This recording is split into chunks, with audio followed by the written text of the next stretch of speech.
x এর মান নির্ণয় করি যখন root over of x minus 4 into x plus 2 equal to 3 এই ইকুয়েশনটা থেকে আমাকে x এর মান আগে তো ইকুয়েশনটা লিখে নিই ইকুয়েশনটা আছে root over of x minus 4 into x plus 4 equal to এবার এই পার্টটা দিকে তাকালে আমরা দেখতে পাচ্ছি এখানে আছে a minus b into a plus b এটা সমান কত হয় a square minus b square আর এই a square minus b square আকারে এটাকে লিখব লিখলে কি পাবো বা root over of x square minus 4 square equal এবার কি করব উভয় পক্ষকে বর্গ করে দেব বর্গ করে দিয়ে root over চিহ্ন ঢুকে দেব উভয় পক্ষকে বর্গ করি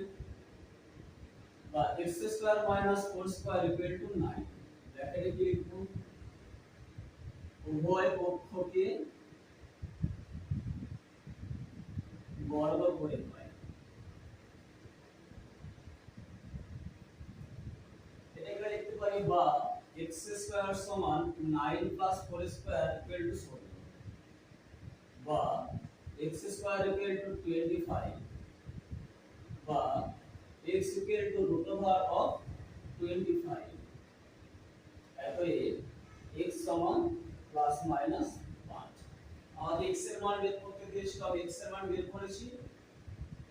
x এর মান কত বের হলো প্লাস মাইনাস